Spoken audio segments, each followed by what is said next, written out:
Hey, Jeff Brooks, Remax Orange Beach, and the Gotti team here for your Baldwin County 5-minute market update for April data. Again, this is the slide if you only have a couple of minutes to look at the summary. Interest rates on the 30-year fixed primary home were up over last month. They're at about 7.2.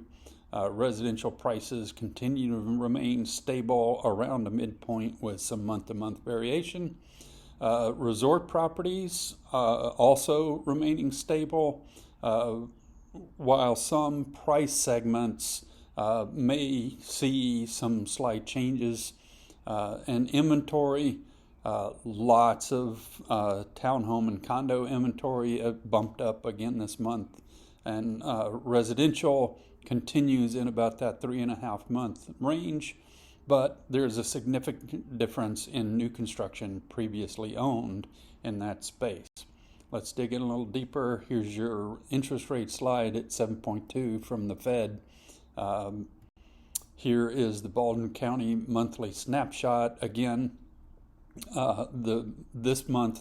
this year's April to last year's April. Not a great way to look at trends, but it does tell you the market in Baldwin County is fairly healthy because the prices were up year over year. Let's look at the trends. Well, let's look at the details. Again, our continuing Eastern Shore remains one of the largest volumes in the market, with this month coastal homes being second at Eastern Shore, 30% of total volume sold, and coastal homes 27.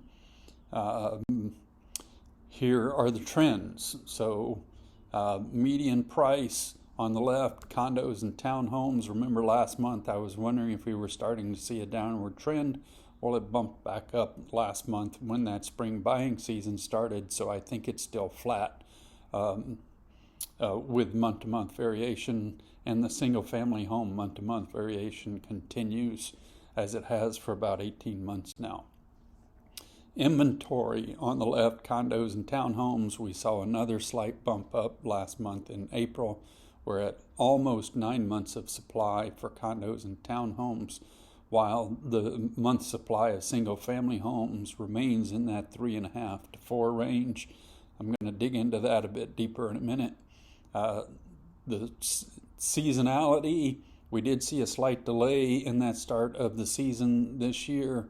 We did see a slight bump down last month, but that's somewhat typical as we see a little bit of a slowdown in April and May between spring break and the summer season. And on the right, number of showings per listing was almost back up to normal last month. 1 month doesn't make a trend. Let's see what happens again in May. And then I broke the single-family residential numbers down to the different segments.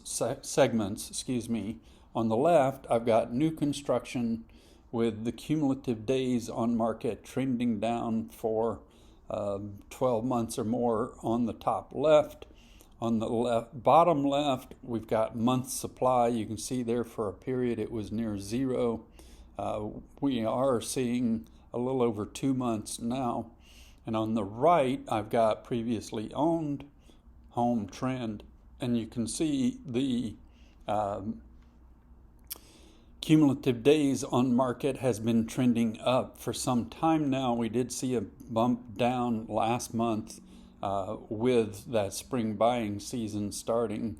And then on the bottom right, the months of supply, you can see it remained fairly flat last month from previous month, but it's up in the 4 to 5 range compared to the 2.5 for new construction.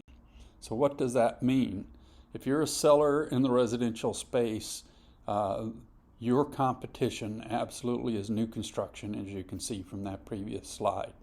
Some of the advantages that the developers are using to continue sales and revenue generation in their space is that new home is a blank canvas for a buyer. They can make it anything they'd like it to be. They're offering lower interest rates than you can get from most mortgage companies, and they're offering assistance with closing and or upgrades to the home with purchase. So be prepared to find a way to compete with that new construction, whether it's offering assistance with closing cost or adjusting your price or making sure your home is completely spotless and ready to go when you put it on the market. If you're selling a rental property, prices are lower than they were last year. And you can see we've got about 9 months supply, so it's going to take a little longer for that property to sell. Buyers, residential, 9 months supply, that's rental. Residential, new construction continues to put more houses on the market. And as you can see, that inventory for previously owned is growing, so there are some great houses to choose from right now. And the great ones still go pretty quick. And I would recommend at least taking a look at new construction and taking advantage of the incentives they have to offer. If you're buying a rental, I saw a couple of reports from several different sources. They may all originate from the same place, but the data is the data, and around 20% of purchases for the last few years have been by investors. Whether that was someone that has 1 to 9 homes, or whether it was a big investment house that does more than just property, buying up homes to convert them to rentals. 20% of purchases have been investors. And if investors are putting money into real estate, suggest that it's either a hedge against inflation or a safe place to put your money while we understand what's happening in the world and the stock market. But they're doing it. Probably is a good idea for us to look at it as well. There is plenty of inventory, around 9 months in the rental properties and condos, and there is the potential to refinance later if you don't like the current interest rate. That's all I've got for this month.